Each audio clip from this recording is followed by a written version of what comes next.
پمون گران زمون رسول ډیر قدر دان زمون رسول پنبیانو کی سردار لري لوی شان زمون رسول پنبیانو کی سردار لري لوی شان زمون رسول نرسیږي مقام ته انبیاء ملائکه.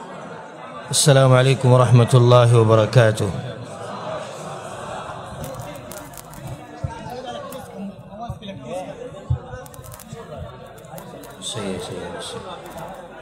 غلي شيء بس غلي شيء.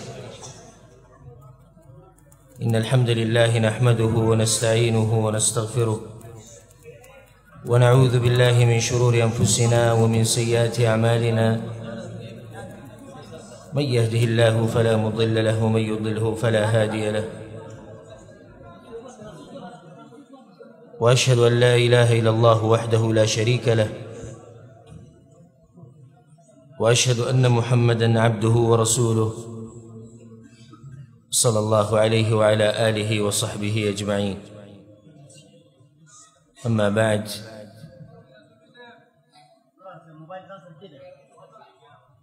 فدري نقاط كبا زمادا بياني كتاسو غلي شوي.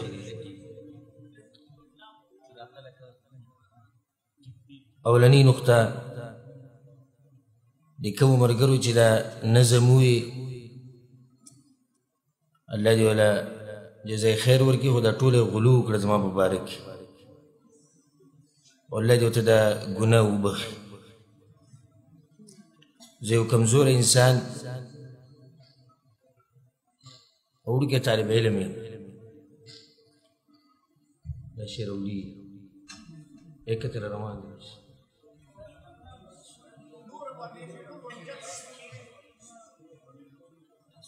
دویمه خبره د بیان نه مخکې دا خبره مونږ چې د چا په جامعه کې ناست یو او د چا په جومات کې د بیان کومه زه، هغه د محترم شيخ القرآن والحديث شيخ العرب والعجم علامة سيد عبد السلام الرستمي رحمه الله تعالى رحمة واسعة. الله أكبر. زنند شيخ محترم قبر لتلومة ناغا خلق دا متل کې ارات رایات شو، وی کل نا کله کوزم په دریاب کې بندي، نو یو غټ غر د علم وړوکی قبر کې پروت. الله اکبر. یو وخت داسې و چې دلته به د شیخ صاحب رحمه الله اواز کړنګېدو په قرآن باندې، او یو وخت داسې و چې په دې جامعه کې د شیخ صاحب اواز به کړنګېدو په حق بیانولو سره. هغه نوراني انسان، هغه درون انسان، هغه د مضبوط منهج خاون، هغه د فصیح جبر خاون، د قرآن مفسر په صحیح معنو سره، هغه زموږ په منځ کې نشته. زما خپل ځاني دا غټ ارمان و چې ما شیخ سے بولی دے، خو اللہ سبحانہ وتعالی دا په قسمت کې نو لیکلي.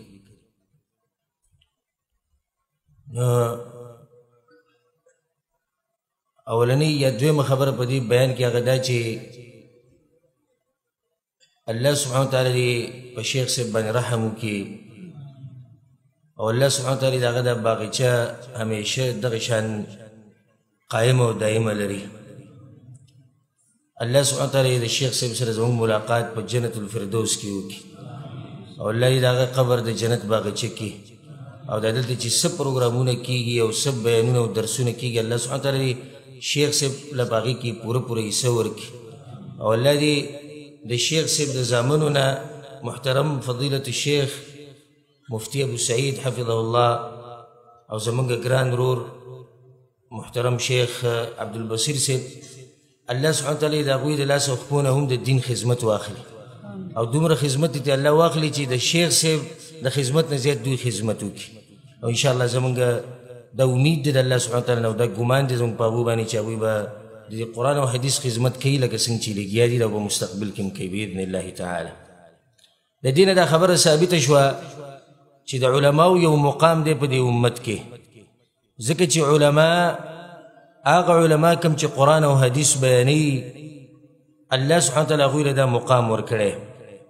الله په قرآن کې وایي بعد اعوذ بالله من الشیطان الرجیم بسم الله الرحمن الرحيم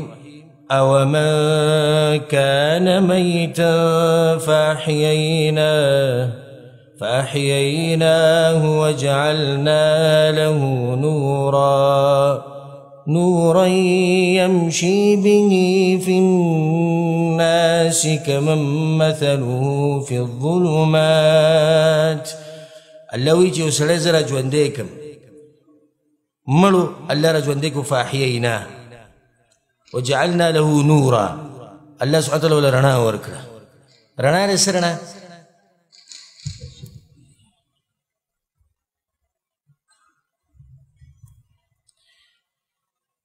رڼا د قرآن او د حدیث رڼا. الله وایي د هغه سړي په شان کیدی شي چې هغه په تیرو کې دننه پروت او نشي راوتی دي تیرونه دا دواړه چېرته برابر نه دي. علماء د معاویه رضی الله عنه معروف حدیث دی وی رسول صلی الله علیه وسلم وی من یرید الله به خیرا یفقهه فی الدین. وبل حدیث کې رسول صلی الله علیه وسلم وی ان الله لا يقبض العلم انتزاعه ينتزعه من العباد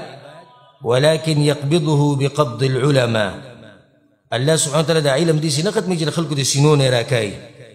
دا علم ختمي الله د علماو په ختمولو سره د څو پورې چې په دې امت کې علماي نو دا امت به الله سبحانه وتعالى په توفیق سره بچي د فتنو نه او د فساد او د شر نه به بچي. الله سبحانه وتعالى به بچ کوي او سبب به د علماي هغه علما چې هغوی حق بیانوي. ذکر رب العالمین په قرآن کې سوی إنما يخشى الله من عباده العلماء. يقينا دا الله سبحانه وتعالى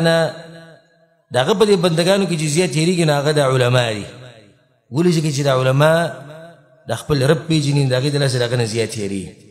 قل هل يستوي الذين يعلمون والذين لا يعلمون. هغه خلک چې علم ورسره نشته او هغه خلک چې علم ورسره شته الله وایي دا برابر دي؟ چېرته دي برابر؟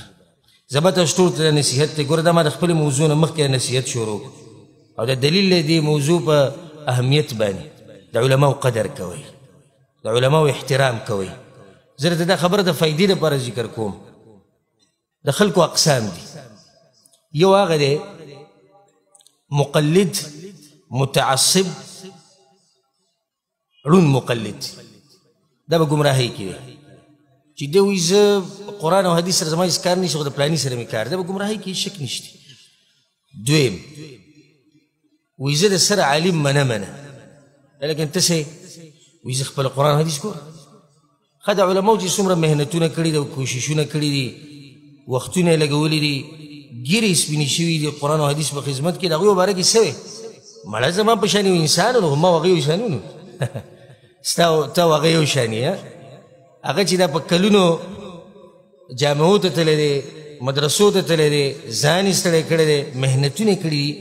نن ته راپاسې صرف د صحیح بخاري ترجمه په کور کې ایښودلې ته هغه یو شان یې تلک اذا قسمة ضیزه ظلم دی بې زیاتې دی. دا دویم قسم خلک دي دا هم په ګمراهۍ کې دي. دریم قسم خلک او دا زموږ د اهل حدیثو منهج د یادې ساتئ غوږ کولو کوي ښه زه تاسو ته نن د اهل حدیثو منهج بیانوم. منهج د اهل حدیثو د سلفیانو د دې نه چې څوک بهر و نو دی به دا نه وي چې ګورې زه په دې مسله کې د اهل حدیثو په منهج یم. دا ته ښه واضح خبره وکړو ګوره غوږ ورته کولا وکړي. زه سعودي عرب نه راغلی یم خلک د میلمه میلمستیا کوي که نه کوي؟ تاسو ته کوي که نه؟ تاسو زما میلمستیا کوئ که نه؟ میلمستیا دا دی زما خبرې به غور سره اورئ او په هغې باندې به عمل کوئ د اهل حدیثو منهج هغه دا دی چې علما انسانان دي او په انسان باندې خطا راځي په غلطۍ کې او په خطا کې به د عالم خبره دا نه منلی کېږي د ښه واضح خبره حق کې به د خبره منلی کېږي هغه به اصل مقصد قرآن او حدیث منلی خو دی به یو ذریعه یو خبره شو دویمه خبره عالم نه بغیر زمون گزاره نه کېږي دا خبره یاده ساتئ یو سړی زه قرآن حدیث به خپله زده کوم څنګه به خپله زده کړي ته به لازم استاد ته کښېنې که نه عالم ته به کښېنې تاسو دلته راغلي د علماو بیانونه اورئ ولې اورئ دین زده کوئ که نو کور کې کښېنه څه راتلي څوک د باجوړ نه راغلي او څوک د سوات نه راغلي او څوک د دیر نه راغلي او څوک د کوم ځای نه د کوم ځای نه د څه لپاره راغلی دین زده کړې ولې راغلی په دې علماو پسې راغلی د کومو چې په دې دین کې دین په زده کړې کې په دې کې یو وخت تېر شوی د دې علماو مثال داسې دی ته چې کله چت ته خیږي بره نو د هغې لپاره پوړۍ ږدي که نه ږدي پوړۍ ږدي که نه دې پوړۍ باندې به ته بره چت ته خیږي چې دا پوړۍ نه ته چت ته نشي ختلی دا راته ووایم چې دا عالم نه د کعبې پر رب د قسم خورم که تاسو زما نه قرآن او حدیث زده کړو نو بیا ما ته ووایئ زه دا نه یم ګورئ دې کې زموږ د رونه فرق نشي کولی یو تقلید دی یو د عالم قدر او احترام کول دی عالم پوړۍ ده نو موږ څه وایو په دې پوړۍ به ته وخیږي قرآن او حدیث به تا ته میلاو شي خو موږ تا ته دا نه دي ویلي چې ته په دې پوړۍ باندې وخیږي چې بره د علماو اقوال تا ته میلاو شي او هغه راونیسه او د هغې نه خوا دېخوا کېږم دې ته تقلید وایي نو دې قرآن او حدیث ته د رسېدو لار چې ده هغه حق پرست علما دي د دې علماو چې قدر نه کوئ که نه نو زه درته دا خبره صفا کوم چې تاسو چېرته علم نشئ کولی رسول صلی الله علیه وسلم په حدیث کې وایي او د ابو امامه الباهلي رضی الله عنه حدیث دی رسول صلی الله علیه وسلم فضل العالم على العابد كفضلي على ادناكم په تاسو کې د یو عالم فضیلت په یو عابد باندې دي سي د ګور عام سړی نه ذکر کړه په عابد باندې چې ټوله شپه عبادتونه کوي او هر ورځ روجې نیسي په ده باندې داسې فضیلت ته داسې مقام دی لکه زما چې په دې امت کې د یو ادنا کس مقام دی لکه زما مقام چې په دې امت کې په یو ادنا کس باندې دی څومره فضیلت دی د رسول صلی په هغه امتي باندې چې هغه ابوبکر صدیق رضی الله عنه څومره فضیلت دی د رسول صلی په ابوبکر صدیق رضی الله عنه باندې نو پاتې له ده چې په امت کې یو ادنا انسان په هغه باندې به د رسول صلی الله علیه وسلم فضیلت او مقام هغه به څومره اوچتي نو د خپلو علماو قدر وپېژنئ والله العظیم چې دا علما دنه لاړو نو بیا به په دوی پسې وجاړئ ارمانونه به وکړئ خو دا نعمت به نه الله واخلي د نعمت قدر دا دی چې تاسو د الله سبحانه تعالی شکر ادا کړئ او د علماو احترام وکړئ شیخ القرآن رحمه الله زموږ په منځ کې و ډېر خلک راغلي الحمدلله د هغه قدر احترام یې کړی بعض به داسې چې درسونه له به نه راغلي نن د هغوی هم ارمان دی چې موږ د شیخ صاحب خوا کې ناست او موږ د هغه نه څه زده کړی نن سبا چې دا کومه فضا رالوتې ده هغه د علماو د بېقدري کول دا په دې بعض زړونو کې دا مرض دی تا سره به کښېني ښه څنګه یې ښې خیریت دی ښه یم الحمدلله دا پلانی شیخ پیژنې او پیژنم ته وګوره یاره دی چې دا چل کوي ښه نو څه چلو شو اسمان راولید طوفان راغی تندر راولید څه چلو شو وایي نه غلطي وکړه لاړ شه بیان کوه ته که نه کښېنه ورسره پوهې که په اخلاقو وایي شیخ صاحب هسې تاسو نه تپوس کوم تاسو داسې ویلي ابا دا د خپل موقف واضح کړي نه پشي شا راجمع کېده او دغه یو موضوع او دغه یو عالم یې راټینګ کړی هغه غریب پسې غیبتونه هم کوي په هغه پسې کنځلې هم کوي وایي ده دا غلطي کړې ده او دغه یې کړې ده او داسې یې کړې ده د علماو قدر او احترام د هغې سره یو مسله تړلی شوې ده هغه ده چې نن سبا د فیسبوک یوټیوب ټویټر او د واټساپ او انسټاګرام او څه ډېر شی بلاګانې دا نن سبا راوتي نو هر سړی مفتي دی هر سړی څه دی مفتي دی بس ډېر ګران نه دی مفتي کورس څه شی دی موبایل له واله دي شي او یو کس تپوس وکړي چې دا کار شتي په شریعت کې که نه نه دي نه نشتي کړنګ ته هغه ته ولي هغه ته دغه ځینې وایي شیخ صاحب جزاک الله خیره ښه دا ظالم ورته دې ځینې نه وایي چې زه ګوره شیخ صاحب نه یم نو دې ځینې ورته دی وایي زه صحیح ده که بیا هم څه مسله وه نو ته رابطه کولی شي ښه بیا دې سړي ته ووایه وایه پلانی شیخ وایي د پلانی جومات کې د شیخ ابو سعید رستمي حفظه الله درس دی ځو وله نه پلاني جمعات کې د شیخ سمیع الله حفظه الله درس زو ولا نه پلاني جمعات کې پلاني نه یاره زه نن دې شم تللی ولې د مخکې ورځې کې خو به ته تلې نن ته هلسې چلو شو نن چل دا شوی دی چې دته په فیسبوک او په یوټیوب او په ټویټر کې خلک شیخ صاحب وایي بس شیخ صاحب شو ناشنا ناشنا فتوی نن سبا به ته واوري ناشنا ناشنا فتوی ما یو ورځ یو کس ما نه تپوس وکړو د یو مسلې مبارک هغې کې ما جواب ورکړ بیا ما سره بل کس رابطه وکړه وی وروره څنګه ښه ما ښه یم وی تا یو کس ته داسې جواب ورکړی ما داسې جواب ورکړی وی څه وی دا مسله داسې دا داسې دا داسې لږه اوږده قیسې وکړه په اخره کې ما ته څوک زه وی د الله یو بنده یم اول جهالت خو دې ځای نه ثابت شو ښه ستا علم څه دی تا د کوم شیخ سره سبق وایي چې د چا تزکیه درکړې نه کومې مدرسې نه فارغې نشته کومې جامعې نه فارغې نه یم فارغه کوم ځای کې د قرآن ویلی دی نه دی معلومات ته رسې چې فتوی ورکوې د علماو سره خبرې کوې ځکه کور کې کښېنه خپل کار کوه د علماو قدر او احترام وپېژنې والله العظیم ګوره الله سبحانه وتعالی به دا علم واخلي او الله سبحانه وتعالی به دا وقار او د عزت واخلي او الله سبحانه وتعالی به ګوره په تاسو ذلت راولي چې کله تاسو د خپلو علماو قدر نه پېژنئ علما دي د هغو په مخکې انسان چې کله صحیح معنو سره علما پېژني د هغو سره څوک خبرې نه شي کولی د لاسونه په رپېدو شي د شونډې په رپېدو شي زه دې شیخ ته څنګه مخامخ شم په دې کې ما سره ټیم نشته زما موضوع دا نه ده یعنې ما تاسو ته په دې باندې یو څو مثالونه بیانول د علما د یو بل څنګه قدر کوي د یو بل دا نه یم چې جاهل د علماو څنګه قدر کوي په دې کې یو واقعه شیخ محمد حسان حفظه الله دا د مصر یو مشهور داعي او عالم دی دا کوم چې ولاړې کښېنې ورونه ستړي به شي شیخ محمد حسان حفظه الله دا د مصر یو مشهور عالم دی هغه وی زه حج له تللی ومه نو په دغه کال په حج کې څوک یو ځای شو شیخ ناصر الدین الباني رحمه الله شیخ الباني رحمه الله شیخ الباني رحمه الله شیخ ابن عثیمین رحمه الله شیخ ابن باز رحمه الله و دا درې د علم غرونه چې په یو ځای شي سړی چې دوی به څه کوي نو دا درې ونه یو ځای شو نو هغه شیخ وایي چې زه ورته سخت خوشحاله وم د ماسپښین د مانځه ټیم را روان دی چې دوی کې به مانځه ته څوک مخکې کېږي ځکه دا د یو بل نه مخکې دی شیخ ابن باز یو امام دی شیخ الباني رحمه الله یو مجدد محدث دی او شیخ ابن عثیمین رحمه الله یو مشهور فقیه انسان دی کله چې د مانځه ټیم راغی نه شیخ ابن عثیمین رحمه الله خو دې ځان د مخکې نه وایستو چې تاسو دواړه تاسو پوه شئ مونځ پوه شئ زه لاړم هغه طرف ته ودرېږم زه کشر یم تاسو زه صحیح شو و دې دواړو کې مسله ده یو طرف ته امام ابن باز رحمه الله بل ته امام الباني رحمه الله دواړه یو بل ته مخکې بل ته مخکې نه شیخ ابن باز رحمه الله زورور شو او ته وی مخکې شه ګوره دې الفاظو ته شیخ الباني رحمه الله ته وی مخکې شه علمنا صلاة النبي صلی الله علیه وسلم مخکې شه موږ ته د رسول صلی الله علیه وسلم مونځ وښایه ته حدیثونه یاد کړي ته څنګه شاته ودرېږي ګوره دا امام ابن باز رحمه الله هغه شیخ الباني رحمه الله ته وی ما ته د رسول صلی الله علیه وسلم مونځ وښایه سمه ته چې رسول ته د شیخ ابن باز ته د رسول صلی الله علیه وسلم مونځ نه معلوم څه خو ته معلوم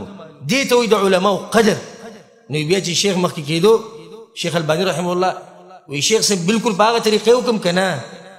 څه تخفیف پکې کوم نه بالکل په هغه طریقې وکړه چې د رسول صلی الله علیه وسلم مونځ وي ښه وکړه مونځ یې وکړو نو ګوره د علما دي د یو بل مقام پېژني حالانکې دا څنګه علما دي او زه یو چڼی به راپاسم او په غټو علماو به اعتراضات کوم او په فیسبوک او په واټساپ کې به ما ځان له ګروپونه جوړ کړي نن سبا دا ګروپونه کړپ او ګروپ دی او ما پکې زه دومره ستړی شوم په دې شینو باندې اخره کې ما د خپل ملګري ورور عتیق الرحمن له د هر څه ورکړي چې ته پوه شې او دا واټساپ او دا شي نه پوه شې خو چې ګورې یو سړی به کوي چې ها څه چل دی ورور ته سړی ګروپ جوړ کړی سوالاتو جواباتو ګروپ مې جوړ کړی ښه دې کې به جوابونه څوک ورکوي پلانې شیخ محترم مجهول شیخ به یاد کړي نه څوک پېژني نه څوک یېجني نه منهج چاته معلوم دی نه مسلک چاته معلوم دی نه زموږ مشران علما تزکیه کوي او دی به چې دی ګروپ په ځان له چلی زه یو کس په ګروپ کې اچولی وم چا سوال وکړو ما ورله جواب ورکړو چې پېژندم نه نو ما ته واپس په شخصي کې ما ته میسیج وکړو وی وروره برای مهرباني په دې ګروپ کې جوابات مه ورکوه هلته جوابات څوک ورکوي وی موږ دلته جوابات ورکوو موږ سره مولیان شتي او دغه شان مجاهلي ذکر کړو چې د هغوی نه سر وي او نه خپې وي د الله بندګانو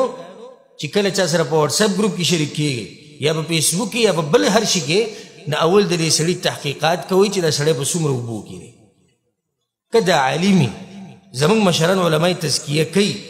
زمونږ د مشهورې ادارې سره تعلق ساتي نو بیا صحیح ده خیر دی د هغه سره شریک شي بلکې د هغه نه فایده واخلئ او د هغه ادب او احترام کوئ خو چې کوم سړی زمونږ مشایخ تزکیه نه کوي زمونږ د یو معروف ادارې سره تعلق نه ساتي په قرآن او حدیث باندې مشهور نه د دې سړي ګروپ که دا کائنا من کان که د هر چا زوی او هر څوکي د ده نه فتوی دا به نه غواړي تاسو فتوی غواړئ ولې زموږ علما نشتي تاسو ته یم مشران علما شتي که نشتي الحمدلله دا شاته جناس دا ټول د علم غرونه تاسو فتوی غواړئ راشئ که راشئ د علماو سره ملاو شئ الحمدلله واټساپ ګروپونه یې شتي هغې کې دې تپوس وکړئ راشئ د جامعو ته راشئ وایي ماله یو فتوا ولیکه ښکلې رسمي فتوا به دله ولیکي یو مشهور عالم پسې ورشه فتوا به دله ولیکي در به کېدله خو دا ګروپونه مروپونه چې کوم جوړ شوي دي زه نن سبا د ملګرو ته یم زه هم د بېروزګاره سړي دا کاري چې دی په واټساپ کې ګروپونه جوړوي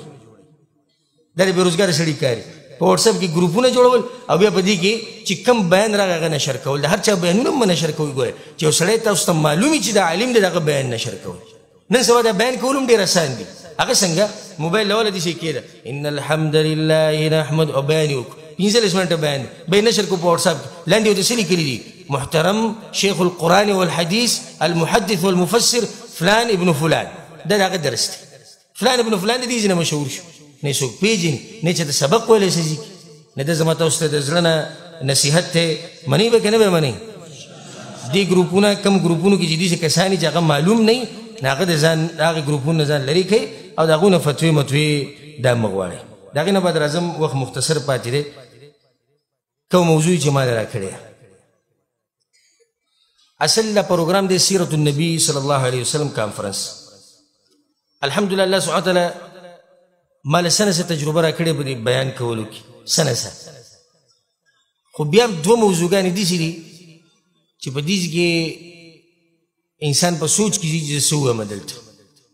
یوه او اولنی موضوع د الله په باره کې خبرې کول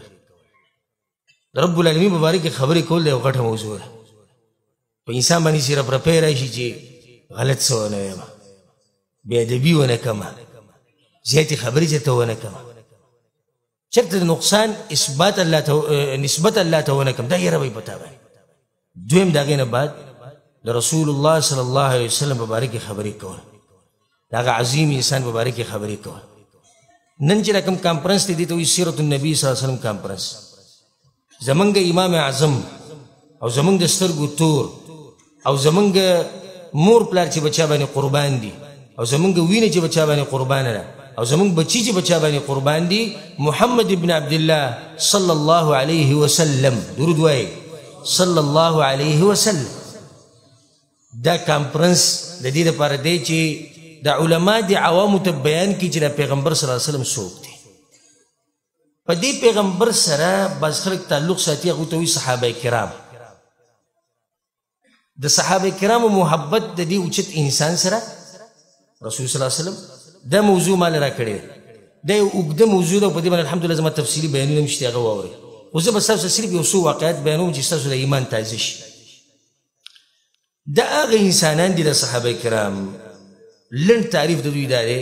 الله په قرآن کې وایي من المؤمنين رجال صدقوا ما عاهدوا الله عليه فمنهم من قضى نحبه ومنهم من ينتظر وما بدلوا تبديلا من المؤمنين رجال زخبل زني دیزی کې د الله په توفیق سره تاسو ته بدیم چې په تاسو کې جذبه پیدا شي د دې آیت سره زه چې کلم د قرآن تلاوت کوم دلته زه ډېر زیات ودرېږم او سوچ کوم دې تعبیر ته وګوره من المؤمنین رجال په مؤمنانو سړو کې سړي دي په مؤمنانو سړو کې سړي دي ګوره ښه مؤمنین سړي من المؤمنین مؤمنان سړي رجال په دوی کې سړي دي دا سړي څوک دي دا د صحابه کرام دي او څوک چې د هغوی په منهج دي صدقوا ما عاهدوا الله عليه دا الله سره چې کوم لوزونه کړي هغه پوره کړي فمنهم من قضى نحبه چا خپل کار ختم کړی دی ومنهم من ينتظر او څوک په انتظار کې ناست دي وما بدلوا تبدیلا او بدل شوي نه دي. ګوره رسول صلی الله علیه وسلم چې راغلی دی دنیا ته او دوی سره ملګري شوي دي او د مرګ پورې دوی په دغه منهج او مسلک او مذهب باندې کوم چې د رسول صلی الله علیه وسلم د صحابه کرامو محبت د رسول صلی الله علیه وسلم سره غټه موضوع ده، غټه موضوع ده. خو لنډ ده. علي رضی الله عنه به څه کسان راغلي تپوس یې وکړو وی کیف کان حبکم لرسول الله صلی الله علیه وسلم، ستاسو محبت د رسول سره څنګه و؟ هغه ورته کان والله په الله مې دې قسمي وي رسول صلی موږ ته زموږ د مالونو نه، زموږ د بچو نه، زموږ د پلارانو نه، زموږ د میاندو نه موږ ته زیات ګرانو، بلکې چې انسان تږی شي او مړ کېږي په اوبو پسې او په دغه ټیم کې انسان ته یخې اوبه میلاو شي د دې یخو اوبو سره به دی څومره محبت کوي، د دې نه زیات محبت موږ د رسول صلی الله علیه وسلم سره کوو. د علي رضی الله عنه دا جواب ورکړی د رسول سره محبت په صحیح معنو سره دې خلکو کړی دی کوم چې د دوی په لار روان دي. ځکه چې الله په قرآن کې څه وایي قل ان کنتم تحبون الله، دا یو غټ امتحان دی زموږ ټولو دپاره. ای پیغمبر ووایه دې خلکو ته که چېرته تاسو محبت کوئ د الله سره نو څه چلو کوئ فاتبعوني يحببكم الله ويغفر لكم ذنوبكم، نو تابعداري بیا د رسول صلی الله علیه وسلم وکړئ، الله به درله ګناهونه وبخښي او الله به درسره محبت کوي. غټ امتحان دی. که ته دا ثابتول غواړې چې ته د الله سبحانه وتعالی سره محبت کې نو ته به د پیغمبر صلی الله علیه وسلم تابعداري کوي. یو څو واقعات ما په تادی کې راجمع کړي وو چې راتلمه ما ته دا موضوع ده، په تادی کې مې یو څو واقعات راجمع کړي تاسو ته ووایم. اولنی واقعه صحابه کرام ټول په رسول صلی الله علیه وسلم باندې مین، ټول مینو په رسول صلی الله علیه وسلم باندې. کله چې هغوی ته د رسول صلی الله علیه وسلم د مجلس رایت شو هسې به په ژړا شو. ځکه یو روایت کې راځي چې صحابه کرام په یو مجلس باندې ناست، انس بن مالک رضی الله عنه وایي بعض صحابه کرام په یو مجلس کې ناست د انصارو قبیلې سره تعلق ساتو. فمر ابو بکر والعباس رضی الله عنهما، ابو بکر صدیق او عباس رضی الله عنه دوی په دې مجلس باندې تېرېدو بمجلس من مجالس الانصار وهم يبكون، هغوی ژړل. نو د دواړو ورته ودرېدو وایي ما یبکیکم، تاسو ولې ژاړئ؟ څه چل دی؟ څه مسله ده؟ موږ ته بیان کړي مسله حل کړو. الله اکبر. هغوی دې محبت ته ګوره. وایي ذکرنا مجلس النبي صلی الله علیه وسلم، وایي موږ د رسول صلی الله علیه مجلس راته رایې شو، هغه سره به کېناستو پاسېدو په ژړا شو. الله اکبر. صرف چې ورته رسول صلی الله علیه رایدېږي ژاړي. دا خلک چې د رسول سره په صحیح معنو باندې محبت کوي. صحابه خو ټول په رسول صلی الله باندې مینو، خو شرعات د ابوبکر صدیق رضی الله عنه. ابوبکر صدیق رضی الله عنه په دې څلورو خلفاو کې اولنی خلیفه او هغه انسان چې الله سبحانه وتعالی د هغه په باره کې ویلي دي وایي دی ملګری دی زما د پیغمبر. دا لقب هغه له الله سبحانه وتعالی ورکړی چې دا ملګری دی زما د پیغمبر. د ده په باره کې تاسو ته خبره وکړم، هغه انسان چې ټول مال یې د الله په لار کې لګولی او هجرت د رسول صلی سره کړی. ابو سعید الخدري رضی الله عنه وایي رسول صلی الله علیه وسلم یو پیر خطبه کوله په منبر باندې ناست، نو په دې خطبه کې وایي ان عبدا خیره الله، یو بنده دی چې الله ول اختیار ورکړی ان یؤتیه من زهرة الدنیا ما شاء وبین ما عنده. دا اختیار ول الله ورکړی دی وایي چې په دوه کې یو غوره کړي، یا دنیا او یا د الله سره ملاقات، په دوه کې یو غوره کړي. دا رسول صلی الله علیه وسلم عامه خبره کوله. نه فاختار ما عنده، نو د انسان څه چل وکړو هغه څه غوره کړو کوم چې د الله سره دي، یعنې دنیا یې پرېښوده. فبکا ابو بکر رضی الله عنه، ابو بکر صدیق په تیزه په ژړا شو او څه وی په تیزه د جومات کې ناست وی فدیناک بآبائنا و امهاتنا، یا رسول الله زموږ مور پلار دي په تا قرباني. دې خلکو وی فعجبنا له، دا سړی دې بوډا له څه جل شوی. رسول الله د یو سړي خبره کوي او دی چې دی پکې منځ کې وایي چې زموږ مور پلار دي په تا قرباني. انظروا الى هذا الشيخ، دې بوډا ته وګورئ دی څه. نو بیا موږ ته معلومه شوه چې ابوبکر صدیق رضی الله عنه په رسول الله باندې پوه شوی او رسول الله دا خبره خپله کوله، ځکه ابوبکر صدیق رضی الله عنه دا خبره وکړه. ګوره دومره په مین دی چې دا پته ورته دی چې رسول الله د خبرې مقصد سره دومره په رسول الله باندې مین دی. دا ابوبکر صدیق رضی الله عنه د رسول سره د هجرت په لاره باندې ملګری شوی او هغه واقعه تاسو ته معلومه ده انشاءالله. رسول الله چې کله هجرت کو د هغې نه مخکې ابوبکر صدیق رضی الله عنه په هغه پسې ورغی، یا رسول الله دا خلک روان دي تا وله اجازت ورکړې مدینې ته هجرت کې زه به ورسره لاړ شم رسول الله صبر وکړه ابوبکر که الله ماله اجازت راکړي رسول الله دغه سره ډېر زیات محبت بیا رسول الله اچانک دغه کور ته ورغی زه ته خلاصه ذکر کوم اچانک دغه کور ته ورغی ابوبکر صدیق ته وی تیاری کول الله ماله اجازت راکړي سم خوشاله شو ابوبکر صدیق رضی الله او روان شو چې کله روان شو نو په دې لاره باندې الله اکبر محبت دی ته وي په دې لاره باندې کله به مخکې کېدو کله به شاته کېدو کله به مخکې کېدو کله به شاته کېدو رسول الله صلی الله علیه وسلم ابوبکر تعالی سجل کله مخې ته لاړ شو کله بیا شاته لاړ شو کله مخې ته سجل وی یا رسول الله او دې ته غوږ کېږدي محبت دي سي ښه وی یا رسول الله سوچ وکړم چې دې نه د مخې نه څوک راشي په تا حمله ونه کړي مخې ته لاړ شم نو زه هم که په څوک حمله کوي په ما به کوي نو زه یو کس یم که مړ شم یو مړ به شم خو ته به مدینې ته روغ رمټ ورسي یو امت ستا انتظار کوي هلته مخې ته چې لاړ شم بیا راته زړه کې راشي کوز یو سړی د شا نه راشي په رسول باندې حمله وکړي یو بیا شاته را منډې کړم نو زه هم که د شا نه وي څوک حمله کوي نو په ما باندې به کوي او ته به بچ شي ته به ځې دغه ته د مدینې ته به ځې هلته یو امت ستا انتظار کوي دومره محبت د رسول صلی الله علیه وسلم سره چې کله رسول صلی الله علیه وسلم غار ته ورننوتو او دی ورسره مو د هجرت په دې سفر کې وی یا رسول الله صبر صبر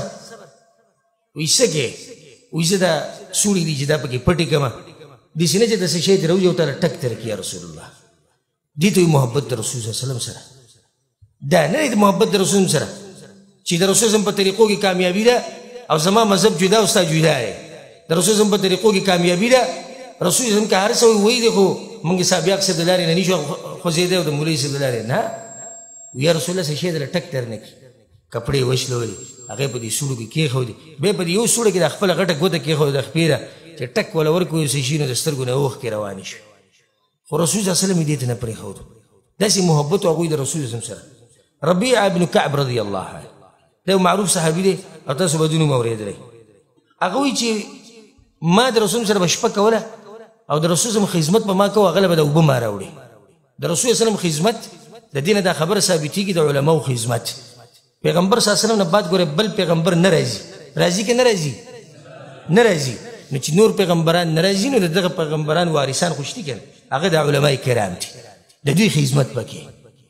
نو زه رسول صلی الله علیه وسلم د اوبه وړې راوړي د رسول صلی دا عادت و او د اوچت انسان دا عادت چې چا به ورسره خدمت کوو نو هغه ته به وي مانه څه وغواړه که نه څه دله درکړو نو رسول صلی ته وایي سل یا ربیعه وایي څه دې په کار یې موږ ته ووایه که هغه ورته یا رسول الله زما څه نه وي په کار نه نه وایي څه ووایه یا رسول الله څه مې نه وي په کار یا رسول الله بیا رسول الله ته بیا ودرېږه وایي څه ووایه ویل یا رسول الله څه مې نه وي په کار وایي څه ووایه یا رسول الله چې ته راباندې زور راولې نو اسألک مرافقتک فی الجنه په جنت کې ستا سره ملګرتیا غواړم نه یې د واده تذکره وکړه نه د پټي تذکره وکړه نه د مال تذکره وکړه نه د بچو تذکره وکړه نه د ویزې او د مزدورۍ تذکره وکړه نه د شهرت نه نور څه یا رسول الله ستا سره په جنت کې ملګرتیا غواړم رسول الله خو موچت انسان دی وی او غیر ذلک نور څه غواړي که دغه کافي دي ګوره زه دې دا حدیث چې سړی سوچ پکې سړي داسې زما ورته دا سوچ ځي چې ګوره دې صحابي په دې ټیم کې دا م ویلی شو چې زه جنت خو مې وغوښتو دا خو اوس رسول صلی الله ته سوال وکړي الله به یې راکړي اوس رسول صلی نور څه مو غواړه نو ورته ووایه چې واده مې پکار دی یا پیسې مې پکار دي جنت خو ملاوي پیسې مې پکار دي یا غټ کور مې پکار دی پټی مې پکار دی رسول صلی او غیر ذلک وی نور څه غواړي یا رسول الله هو ذاک بس دغه مې کافي ده چې تا سره په جنت کې ملګری شم یا رسول الله نو زه به نور څه غواړم زه به نور څه غواړم چې په جنت کې ملګرتیا ماته میلاو شو دغه کافي ده نو رسول صلی الله علیه وسلم د هغه لپاره دعا وغوښته ښه د بلال ابن رباح رضی الله عنه دغه واقع تاسو ټولو ته معلومه بلال رضی الله عنه د رسول صلی مؤذن کله چې رسول صلی وفات شو نو ډیرو صحابه کرامو په ده باندې زور راوستو وایي ته زموږ دپاره بانګ وایه په دوی کې یو ابوبکر صدیق رضی الله عنه چې هغه خلیفه و ابوبکر صدیق رضی الله زور راوستو بلال بانګ وایه هغه ورته به جړا شو په سرو کې اوښکې رالې و انی لا اؤذن لاحد بعد النبي صلی الله علیه وسلم زه د رسول صلی بعد د بل چا دپاره بانګ نه یم هم د هغه دپاره او سیرت کې راځي چې کله به دې سره ورسېدو اشهد ان محمد رسول الله د محمد ټکي کې بس سلګو ونیو به جړا به شو بیا به بانګ نشو پوره کولی داسې محبت د رسول صلی سره چې د هغه نوم اوري به جړا کېږي او موږ د هغه ټول سیرت واورو د هغه ټول سیرت واورو په موږ باندې اثر نه کوي عبدالله ابن عمر رضی الله عنهم هغه مشهور صحابي چې هغه د رسول صلی الله علیه وسلم په سنتو باندې ډېر سخت مضبوط هغه یو ورځ دا خبره وکړه امام احمد بن حنبل رحمه الله دا روایت راوړی هغه دا خبره وکړه چې ما د رسول صلی الله علیه وسلم نه اورېدلي دي چې لا تمنعوا ایماء الله مساجد الله دا زنانه د جوماتون نه مه منع کوئ که تاسو نه اجازت وغواړئ نو د دې یو زوی ناست و هغه نوم بلال دا د عبدالله بن عمر زوی و وی والله لنمنعهن په الله مې د قسم چې زه خو به یې منع کوم ولې وی زمانه هغه زمانه نه کوم چې د رسول صلی زمانه دېس کې هغه دا نه دي ویلي زما مذهب جدا دی ګورئ نه دا ویلي چې زما مولوي صاحب نه دي ویلي د هغه سوچ دې ته تللی چې دا خو هغه وخت کې زمانه ښه زمانه وه نو اوس دې سیده چې ځای نه پرېږدم وی څه عبدالله بن عمر ورته وی څه موږ څه وایو موږ چېرته سجدې ته لاړ شو رفع الیدین کوو لاس دې چې اوچت کړو کاکا راته وایي رفع الیدین ونه کړې بل به دې کته لکه سجدې رفع الیدین نه کړې په نوغه دې کول چې زموږ هغه ته کاکا لږ خفه کېږي او هغه ماما راته وایي چې زه به یې د کور نه وباسم او پلار راته وایي زه به سره دا وکړم عبدالله بن عمر ورته وایي څه ته څه ګډې وړې خبرې کوې وایي داسې بدې ردې ورته وویلې راوي وایي چې ما داسې بدې ردې د عبدالله بن عمر د خولې نه دي اورېدلي او بیا وی مخکې فما کلمه حتی مات عبدالله بن عمر دغه سره خبرې بندې کړې جنازه پکې د هغه اوچته شو خو خبرې د خپل زوی سره ونه کړې صرف په دې خبره باندې چې زه د پیغمبر خبره کوم او ته چې زه به منع کومه دا محبت د رسول صلی الله علیه وسلم سره زید ابن الدثنه یا ابن الدثنه رضی الله عنه کله چې هغه په یو غزوه کې قیدي کړی شو مکې ته یې راوستو صفوان ابن امیه هغه واغستو بیا د تنعیم دې علاقې ته راوویستو د دې لپاره راوویستو چې امیه ابن خلف ده وجلی دی د ده پلار نو چې دې ته بدله واخلي قریش ټول راجمع شو وفیهم ابو سفیان او په دوی کې ابو سفیان هم کېناستو ورته ویل زیده ابو سفیان ورته ویل یو خبره ته کوم رښتیا جواب به راکړي هغه وایي چې څه تپوس کوې رښتیا جواب به یې درکړو وایي ستا دا خوښه ده چې ستا په ځای باندې ستا دا ملګري کې اشاره چاته ده رسول الله صلی الله علیه وسلم ته ده چې ستا په ځای باندې ستا دا ملګری نضرب عنقه موږ د هغه د سټ وو وانت فی اهلک او ته خپل کور کې ناست په امن او امان سره مزې چرچې به موږ به د هغه نه سټ وو تا ته به څه نه وایو هغه ورته وایي زما دې خبرې ته هم باندې غوږ کېده وایي زه د په هغه رب قسم خورم د چا په لاس کې زما ساه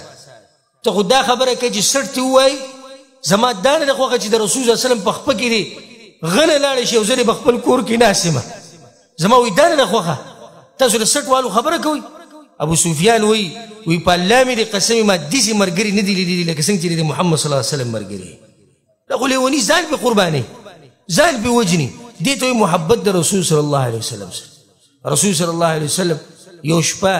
کور ته چې راغی د خپلو بیبیانو ته یې وایي که څوک وایي چوکیداري کړی وی نه حالات داسې وي چې جنګ حالات او ټوله دنیا را جمع شوې ده چا ته د یو انسان په خلاف ته هغه د رسول صلی الله علیه وسلم او د هغه سره دغه ازمري دي من المؤمنین رجال صدقوا ما عاهدوا الله علیه رسول صلی الله علیه وسلم په دې کور کې ایسې وایي چې څوک وایي چوکیداري کړی وی یعنی دا طبیعي یره د په انسان باندې راځي دا بعض ملګري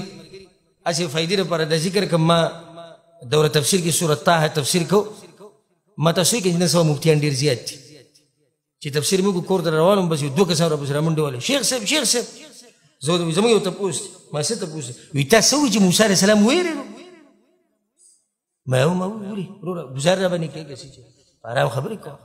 ما وایي پیغمبر یېرېدو په حق بیانولو کې ما ورته د قرآن هغه ایتونه وایي چې دا خو الله وایي زه نه یم الله وایي فاوجس في نفسه خیفة موسی ير راغلی وای دا طبیعي یره په دې خبره باندې ما پوه کړو پته نه چې بیا پوه شي که نه پوه شي خو دې خبرې د لاسه زما د رسول نه بیا نه راتلو بیا درسونه بند کړو داسې حق پرست وو د قرآن نه مې یو دوه قدمه مخکې دغه ګمراه دي چې قرآن او حدیث نه مو واوړي مخې ته خبره ما دا کوله چې رسول صلی الله علیه وسلم باندې هم دا یره راکړه او ټول دنیا ورته یو شوې ده رسول صلی الله علیه وسلم وی که چا چوکیداري وکړه نو څومره به ښه په دې کې رسول صلی الله علیه وسلم د خپلو بیبي سره ناست او د اسلحې د خوځېدو اواز راغی एकदम رسول صلی الله علیه وسلم راپاڅېد وایي څوک یې من وی یا رسول الله سعد یم سعد وایي څه کوې دلته وایي ستا چوکیداري ته راغلی یم یا رسول الله ما چې ته په ارام خوب وکړي رسول صلی الله علیه وسلم بیبیانې وی رسول صلی الله علیه وسلم چې په هغه شپه کوم خوب کړی که نه خڼار یې موږ اورېدلي دي وایي ولې ځکه چې رسول ته پته چې بار یو زمری ولاړ چې څو پورې دې سورې سورې کړی نه دننه ما پسې څوک نشي راتلی او چې څو پورې ته په جسم باندې له پاسه ختلی نه په ما پسې څوک نشي راتلی او چې څو پورې دې ریزه ریزه کړی نه په ما پسې څوک نشي راتلی یقین ولې ځکه چې د ملګرو محبت د رسول صلی الله علیه وسلم سره دي عجیبه محبت ثوبان رضی الله عنه راغی پر رسول پسې کېناستو د رسول د مخ ته داسې نه کتو بیا لږ ساعت داسې ناست ویا رسول الله کور ته ځم وایي ځه لاړ کور ته اجازه یې واخیست رخصتي یې واخیست ویا رسول الله کور ته ځم لاړ لږ ساعت بعد بیا راغی سلام علیکم کېنه بیا رسول ته داسې ګوري بیا ویا رسول الله ځم وایي ځه زه کور ته لاړ په درېیم پېر بیا راغی رسول ته ورته ثوبان ستا څه قصه ستا په قصه موږ پوه نه شو ځې راځه یو اجازه ته هم زما نه اخلي وایي یا رسول الله زه د په الله قسم خورم زما د خپل ځان سره دومره محبت نشي څومره چې مې تا سره دی او زما د خپلو بچو سره دومره محبت نشي څومره چې مې تا سره دی زما د خپل مور پلار سره محبت نشي څومره چې مې تا سره دی مسله دا ده چې زه تا نه رخصت واخلم په دې نیت چې اوس نه راځم بیا به سبا راځم خو چې کور ته لاړ شم کښېنمه نو بس سوچ راته راشي چې یاره پیغمبر صلی الله علیه وسلم که چېرته دا پیغمبر مړ شي او زه یې ویننم او یا چېرته زه مړ شم او بیا یې ویننم نو بیا رامنډې کړم په تا پسې نه تا وینم نو هغه زړه مې لږ مطمئن شي رسول صلی الله علیه وسلم ورته جواب یې ور نه کړو دغه ټیم کې رسول صلی غلی پاتې شو جبریل علیه السلام راغی وحي راوړه او څومره عجیبه ایت ته غوږ ورته کښېږدي وحي راوړه رسول صلی ته وی ثوبان ته او دې ملګرو ته دا ایت واوره الله وایي الله څه وایي ومن يطع الله والرسول فأولئك مع الذين أنعم الله عليهم من النبيين والصديقين والشهداء والصالحين الله ويسوق چې زما او زما د پیغمبر تابعداري کوي فأولئك مع الذين أنعم الله سبحانه وتعالى په هغو باندې انعام کړی دا څوک دي النبيين الصديقين الشهداء الصالحين زه ثوبان وي ته د پیغمبر سره محبت ورسره کوي ځکه په رسول پسې یو کس راغی وی یا رسول الله متى الساعه دا یو سړی دي چې تپوس وکړي او په رسول پسې داسې کسان راتلو بعض تپوسونه به داسې ناشنا تپوسونه وی یا رسول الله متى الساعه رسول صلی غلی شو بیا یې تپوس وکړو رسول صلی غلی شو صحابه کرام خپل منځ کې دا مشوره وکړه چې د رسول صلی الله دا سوال خوښ نه شو داسې نه وه پکار بعض ووي نه رسول صلی الله دا خبره نه ده اورېدلې ځکه یې جواب ورنه کړو رسول صلی بیا لږ څه بعد ووي اين السائله تپوس یې کړی سجو وی رسول الله زه یم وی ماذا اعددت لها څه تیاری دې ورله کړی که صرف تپوسونه کوې دا بعض کسان دي تپوسونو شوقیان دي شیخ صاحب هسې بالفرض د شپې تهجد لکه سړی راپاڅي الله ورله کوم فضیلت ورکوي ته به ځان ستړی کړي د ده په باره کې تپوس کې دی په کال کې یو رکعت تهجد هم نه کوي نو زموږ داسې زارش نه کړه په تپوسونو په جوابونو باندې دې سړي تپوس وکړو خو دا سم سړی دی رسول صلی الله ماذا اعددت لها رسول صلی دې سوال ته ګوره هغه سوال وکړه رسول بې سوال وکړه وایي چې تیاری دې ورله کړی که نه هغه هم ښه رښتیا خبره وکړه یا رسول الله سره ډېر عبادت نشته خو دغه دی چې الله او د الله د رسول سره ډېر محبت کوم نور داسې خاص عبادت دا هغه ته خپل عبادت کمزوری ښکاره کوي دا اوچت مؤمنان نه دي زموږ په شان نه د شپې چې د تهجد نه راپاسي سهار بیا وویل د سپو ډېر نه غپل چې د خلکو د پته ولګي چې دی راپاسېدلی هغو به د خپل عبادتونه داسې کمزوري ګڼل یا رسول الله څه خاص خو نشته خو الله او د الله د رسول سره محبت کوم رسول ته بس ځه چې الله او د الله د رسول سره محبت کوي د هغو سره به یې انس بن مالک رضی الله عنه په دغه ورځ چې موږ کوم خوشحاله شوي صحابه کرام ټول خوشحاله ځکه ټول محبت دی د رسول سره نو بیا انس مالک څه وایي وایي زه الله ګواه کوم په دې خبره باندې چې زه محبت کوم د الله سره د الله د پیغمبر سره د ابوبکر صدیق رضی الله عنه سره د عمر بن خطاب سره او د دې اوچتو صحابو سره وایي زه محبت کوم دا خبره په دې وکړه چې الله د قیامت په ورځ ما د دوی په صف کې راپاسي دا د هغوی د محبت ما تاسو ته یو قصه ذکر کړه عبدالله بن عمر رضی الله عنه وایي رسول صلی ځان له یو ګوتۍ جوړه کړې وه د سرو زرو نو سره زر خو د دې امت په سړو باندې حرام نو رسول صلی الله علیه وسلم یو ورځ داسې چلو کړو چې دا ګوتۍ راواخیسته ګزارې کړه دا ګوتۍ راواخیسته ګزارې کړه نو صحابه کرامو چې چلو کړو زه یم چې داسې تابعداري به موږ کې پکار ده چې کله داسې تابعداري راغله د رسول سره نو بیا تاسو ګورئ دنیا به هم الله موږ له راکوي او آخرت به هم زموږ انشاءالله تابعداري داسې چې ډېر تپوسونه به نه کوي چونک کوي چنانچه ولې او څنګه چې څنګه رسول صم ګوتې گزار کړه صحابه کرامو ګوتې نه گزار کړي لکه نو تپوس خو کېږي نه نه دا تپوسونه والا نه دي ولې دې گزار کړه د سرو زرو ګوتې تاسو ګزارئ سره زر څومره ګران دي نه چې رسول صلی الله علیه وسلم گزار کړي ده نو موږ په ګوتې باندې څه کوو دغه شان اخره کې واقعه به د ذکر کوم ټیم په ختمېدو دی د رسول صلی الله علیه وسلم قال ابو هريره رضی الله عنه ان رجلا اتى النبي صلى الله عليه وسلم رسول الله بس یو کس راغی او خاصه پای وی یا رسول الله استاذ سره میلمه نو د میلمه خو میلمستیا کې چې درون سړی هغه څنګه میلمستیا کوي او بیا رسول صلی الله علیه وسلم هغه به سمه میلمستیا کوله فبعث الى نسائه رسول الله د خپل بیبیانو ته خبر ولېږو چې دې زما میلمه دی هغه دا غزینه جواب راولېږو یا رسول الله ما معنا الا الماء وبدی په کور کې نه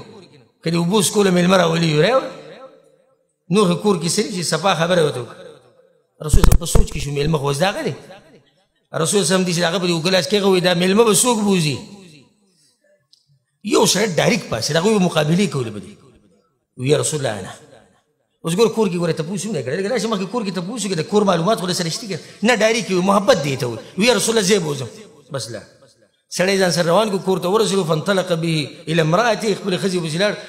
چې د نوره خزي ته تاسو پوښتنه سونه کو وی اکرمی ضيف رسول الله صلی الله علیه وسلم په ډیرو خبرو نه پوهیږم خو د رسول صلی الله علیه وسلم میلمستیا کول غواړي اخي وته سید میلمستیا به موږ کو زموږ ټول قربان ور دغه ماشومان دغه لږ خوراک پروت نو غزان لجاري جواب کو دا وی د ماشومان سره کار سکه و دیکا خو ته دې کارو کې چې د خوراک دوی راوړيګا دې سړی له راوباسه او بیا به دې ډیوی ته پاسې نه دي چې ګوتې په کوانه چې ډیو بند شي هغه سید ګور دا خزه پر رسول صبر مینه بچی دغه شنو دکو روټي راويسته کې خو دې نه دوه سره اصله سره کوي چې لکه موږ خرو ډیوی بند کړي او هغه سم خوراک سحر له دوی پر رسول په سیورو چې سحر د مونږ نو رسول الله صلی الله علیه وسلم د منځنه بعد وی کوم چې دا سړی زموږ میلمه چې بوله دا انسان په ځل کې ير راځي بس شرطونه کې دي سړی راغه په ځل کې دي ير راځي چې ز الله ته ویلي دي چې دوی ملمستیا صحیح نه کړي ز الله ته غدار سپته ويا رسول الله زم ويضحك الله من فعلكما الله خاندري دي پرون چې تاسو وکړو چې دا سم هندي پر رسول الله صلی الله علیه وسلم باندې ساجي انسانان بیا رسول الله صلی الله علیه وسلم د دې آیت تلاوت وکړو ويؤثرون على أنفسهم ولو كان بهم خصاصة الله دا انسانان دي چې دوی ځان له ترجیح ورکوي نور خلکو له ترجیح ورکوي په ځان باندې اگر که به دوی باندې لوګي اگر که به دوی باندې سخت دا اوچت انسانان دا اوږده موضوع ده او ټیم په ختمېدو دی په 5 بجې بانګ وي ماښام 5 بجې بانګ وي او زه به راټوله خبره راټوله کړم زه ته په الله قسم خورم زما زړه کې چې تاسو سره دلته ناست وې دلته پاتې شوې او تاسو ته مې درسونه کولې او تاسو ته مې بیانونه کول بیا پته نه شي بیا به دې سره راځي که نه به راځي چې کله زه دلته شو چې تاسو دې بیانونه تاسو ته مې دین ښوولی کوشش مې کولی که څنګه چې زموږ دا مشران شیخان لګیا دي خو داسې ده چې دا دعوت په هر ځای کې کول پکار دي نه دا کم ملګري چې ګوره ودرېدو دا کم ملګري چې ودرېدو کښېنئ کښېنئ زه را سټیج پرېږدم او زه دې پاسوم کښېنئ تاسو دا بې ادبي کوئ تاسو نه زما دا زړه غواړي چې تاسو سره ناست اوږدې خبرې مې وکړې خو دا تپوس به تاسو د شیخ روح الله توحیدي صاحب نه کوئ او د شیخ عبدالبصیر صاحب نه به کوئ چې هغو دا ټیم او دا اجتماع دیزې پورې ایښودی او ولې دا به تاسو د هغو نه کوئ زما چې کوم ذمهواري هغه ما ادا کړه زه د حرمینو د ځمکې نه راغلی یم او د هغه ځای نه زه تاسو له دا زیری در کوم چې الحمدلله سلفیت او پاک منهج ښه په تیزۍ سره روان دي ښه په تیزۍ سره روان دي او دا به دغه شان مخې ته ځي که څوک یې غواړي او که څوک یې نه غواړي که څوک به خوشحالي او که څوک خفه کېږي سلفیت هغه سلفیت ګوره هر سلفیت نه یم سلفیت چې زه ویم نو هغه منهج کوم چې د قرآن او حدیث خالص منهج دی د صحابه کرامو منهج په تیزۍ سره روان دی الحمدلله او تاسو له غټ زیری په دې مخکې ورځو کې ما سره د ایران نه بعض کسانو ما ته ټلیفون وکړو او هغوی د افغانستان او د ایران په بارډر باندې هلته په ایران کې ځان له مزدوري کوي داسې ګډه وډه پښتو یې داسې ویلې چې نه ورتله ولا صحیح ما ته یې تله فارسي مې ما له فارسي نه راځي ما له فارسي نه تاسو له پښتو نه درځي خو څه چل به کوو څه مسله ده وایي مسله دا ده چې شیخ صاحب موږ ستا بیانونه اورو د یو څو میاشتو او 9 شیعهګان سنیان شوي دي او سنیان اهل حدیث شوي دي 9 شیعهګان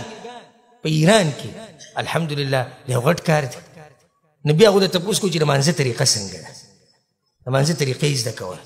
نو ګوره دا د خوشحالۍ خبره ده چې د قرآن او حدیث دین چې دا په تیزۍ سره روان دی هغه دین چې هغه امن او امان دی د انسانیت د انسانانو او د انسانیت دپاره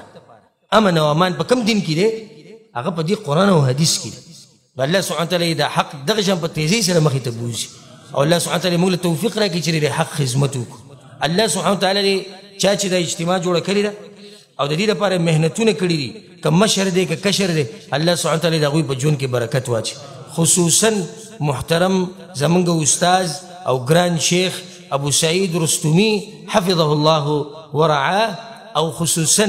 شیخ عبدالبصیر حفظه الله او زمونږ ګران رور او خوږ رور شیخ ابو عامر روح الله توحیدي صاحب چې دوی ما سره همیشه به په رابطه کې او دا ټول د څه دپاره تاسو به اوس پیسې ورکوئ څو څو پیسې غوښتلي که څه غواړي دې سره وباسي زه به پکې هم شریک شم دوی سره پیسې خو نه ورکوئ که نه دا ستاسو لپاره لګیا دي چې تاسو ته د دین واضح شي دا څومره اوچت انسانان دي څومره ښه خلک دي په دې خولې پرې روانې دي ستړي شو اوازونه یې بوغ شو خوبونه یې نه دي کړي دا ستاسو لپاره چې تاسو له دین زده کوئ نو الله سبحانه وتعالی دوی له اوچت مقام ورکړي په دنیا کې هم او په آخرت کې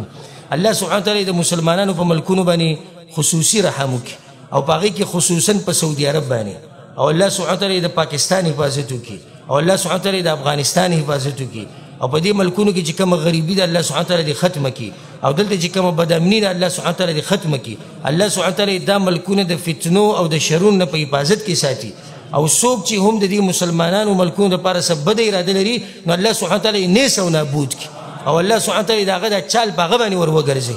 دا د مسلمانانو ملکونه دي الحمدلله دې ته د مسلمانانو سترګې غړېږي سعودي عرب زمونږ ملک دی پاکستان زمونږ ملک دی افغانستان زمونږ ملک دی موږ به کوشش کوو چې د دې ملک دپاره دعا وغواړو که الله سبحانه وتعالی د یو سړي دعا قبوله کړي او دې پاکستان کې او افغانستان کې بدامني ختمه شي او دا فقر او غریبي ختمه شي د امن او امان فضا راشي قرآن او حدیث راشي دا ښکلی دین په هر ځای کې بیانولی کېږي امن او امان سره دا څومره اوچت نعمت دی دی که نه دی دا اوچت نعمت دی نو الله سبحانه وتعالی زموږ دا ملکونه ښاد او آباد لري سره د ایمان او سره د دې ښکلي درسونو